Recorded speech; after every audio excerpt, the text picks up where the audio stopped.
Assalamualaikum warahmatullahi wabarakatuh. Selamat malam kami ucapkan kepada Ibu Eka selaku dosen pengampu mata kuliah biopsikologi. Kami dari kelompok 7 pada hari ini akan melakukan presentasi dengan materi gangguan psikiatri bipolar. Next. Sebelum kami memulai presentasi, kami terlebih dahulu akan memperkenalkan diri terlebih dahulu. Kami dari kelompok 7 kelas 2D beranggotakan Wirayuda dengan NIM akhir 118, Kaila Rahmanita dengan NIM akhir 131, Galih Firmansyah dengan NIM akhir 132, Rosa Niuli Irena Babang dengan NIM akhir 142, dan saya sendiri Mesa Dwi Nuryanto dengan NIM akhir 144. Next. Pada presentasi kali ini, kami akan menjelaskan tentang pengertian bipolar, kemudian tipe-tipe bipolar, penyebab bipolar, dan pengobatan bipolar. Next. Nah, apa itu bipolar? Next.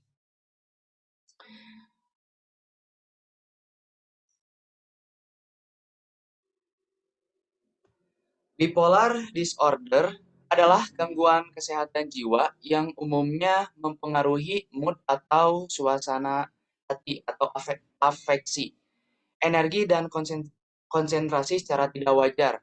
Sesuai dengan namanya, bi memiliki arti dua dan polar artinya kutub atau episode. Individu dengan bipolar akan mengalami situasi emosi yang berganti-ganti antara dua episode suasana hati yang berlawanan, yaitu episode mania dan episode depresi secara ekstrim. Next. Perubahan suasana hati ini bukan perubahan biasa, karena hal ini dapat terjadi berhari-hari, bahkan berbulan-bulan lamanya. Penderita akan mengalami energi yang naik turun, tergantung terhadap fase atau episode yang dialaminya. Individu dengan bipolar disorder secara kognitif akan merasa bahwa dirinya super dalam artian dia percaya bahwa segala sesuatu dapat ia lakukan. Namun secara psikologis, penderita masuk ke dalam kategori depresi dan dalam segi perilaku penderita disebut agresif. Next. Nah, kemudian dua kutub atau episode bipolar. Next. Episode atau kutub mania. Episode mania artinya penderita sedang memiliki mood yang tinggi. Misalnya perasaan lebih humoris, lebih bersemangat, lebih cerdas, paling semangat. Nah, kemudian ciri-ciri dari episode mania yaitu perasaan yang tidak bisa dikontrol, berbicara dengan cepat dan semangat, seksualitasnya tinggi, memiliki banyak ide hingga sulit berkonsentrasi, rasa percaya diri yang tinggi, bisa tidur, bisa tidak tidur secara bisa tidak tidur seharian. Sangat fokus dalam mengerjakan sesuatu, akan tetapi rasa bahagia dan semangat yang memuncak dapat membuat perilaku penderita menjadi sangat agresif dan tidak terkontrol, seperti penyalahgunaan obat-obatan, mengganggu sekitar, dan boros dalam hal keuangan. Nah, kemudian episode kutub depresi. Episode depresi yaitu perasaan rendah diri yang amat sangat, sehingga dirinya merasa tidak berharga. Ciri-ciri dari episode depresi yaitu rasa sedih, berlebihan berujung lelah, kemudian hilang ketertarikan terhadap berbagai hal yang disukai, kemudian sulit berkonsentrasi dan mudah ragu, kemudian kehilangan rasa percaya diri dan rasa ingin mengakhiri hidup atau bunuh diri.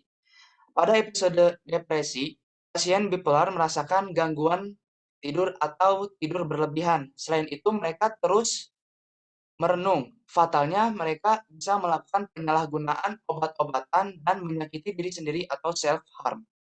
Diagnosis bipolar disorder yang cukup parah membuat penderitanya mengalami delusi dan halusinasi. Nah, selanjutnya tipe-tipe bipolar. Nah, Selanjutnya ada tipe bipolar.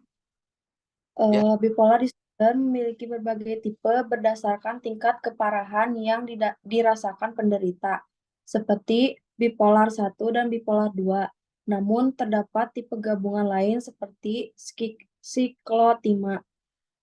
Bipolar tipe 1, orang dengan bipolar tipe 1 biasanya mengalami suatu episode mania yang kemudian berubah atau diikuti dengan episode depresi. Dalam kasus ini, perubahan suasana hati yang muncul akan sangat kentara ketika orang tersebut sedang bahagia dan bersemangat sampai sedih dan depresi berat secara tiba-tiba. Pada tipe 1, episode mania yang dialami berlangsung sekitar 1 minggu, sedangkan pada episode depresi sekitar 2 minggu. Bipolar tipe 2, orang yang didiagnosa bipolar disorder tipe 2 tidak akan mengalami episode mania, tetapi episode hipomania. Episode ini biasanya akan bertahan paling lama 4 hari. Episode hipomania adalah bentuk mania yang tidak terlalu ekstrim sehingga perubahan suasana hati tidak terlalu ketara. Siklotimia adalah suatu bentuk bipolar disorder dalam versi yang lebih ringan. Gejala siklotimia pun hampir mirip dengan bipolar disorder, yakni turut mengakibatkan perubahan suasana hati yang cepat dan dalam waktu yang singkat. Namun, jika dibandingkan dengan bipolar disorder tipe 1 dan 2, siklotimia memiliki intensitas episode mania dan episode depresi yang lebih ringan.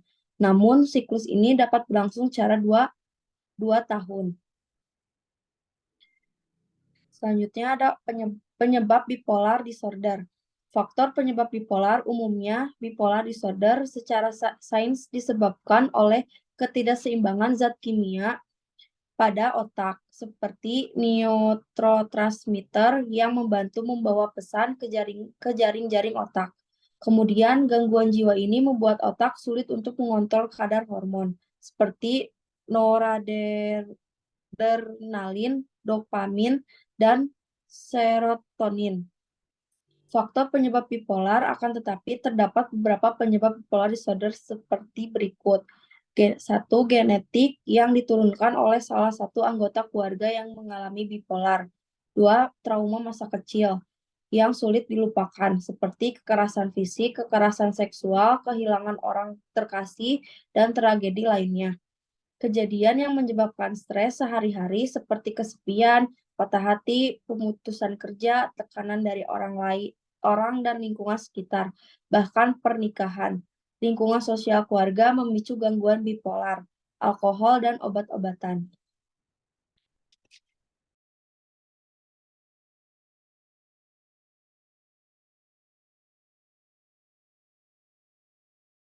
lanjut, Wira. Pengobatan bipolar disorder. Bipolar disorder tentunya dapat disembuhkan, namun waktu untuk sembuh dan bebas dari penyakit mental ini tergantung pada rutinitas konsultasi, pengobatan dan dukungan keluarga dan lingkungan sekitar. Maka dari itu, pastikan pasien tetap menemui psikiater untuk pemulihan dan pengobatan lebih lanjut. Jika tidak segera ditangani, episode mania dapat berlangsung 3-6 bulan dan episode depresi setidaknya 6-12 bulan. Namun dengan pengobatan intensif, setiap episode setidaknya terjadi dalam waktu 3 bulan. Pengobatan bipolar. Untuk pemulihan ada beberapa cara yang bisa diikuti. Yang pertama, mengkonsumsi obat mood stabilizer untuk meredakan episode manik maupun depresif sesuai anjuran dokter spesialis kedokteran jiwa. Yang kedua, mengkonsumsi obat yang berfungsi untuk mencegah penyebab utama depresi dan mania. Yang ketiga, mengenali berbagai hal yang dapat memicu manik dan depresif. Yang keempat, pemulihan secara psikologis bisa dengan konsultasi dengan psikolog. Tidak jarang pasien yang sudah menemui psikiater masih dalam pendampingan oleh psikolog. Dan yang terakhir, menerapkan gaya hidup sehat jiwa dan raga seperti olahraga rutin, mengkonsumsi makanan sehat dan bergizi, tidur cukup, dan membuat segala aktivitas dengan terencana. Obat antidepresan. 4 obat utama yang digunakan dalam penanganan gangguan afeksi. Yang pertama, inhibitor monoamin oksidase iproniazid. Yang kedua, antidepresan trisiklik. Yang ketiga, litium. Yang keempat, inhibitor reuptak monoamin selektif.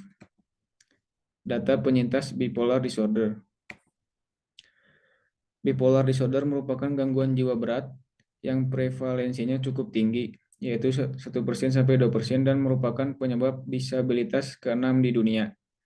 Menurut data WHO 2016, 60 juta orang terkena bipolar. Penelitian mengungkapkan tingkat prevalensi seumur hidup sebesar 1% untuk bipolar 1, 1,1% untuk bipolar 2, dan 2,4% untuk siklotimia. Di Indonesia sendiri, jumlah penderita bipolar disorder berkisar antara 0,3% sampai 1,5% dari jumlah keseluruhan gangguan psikologi.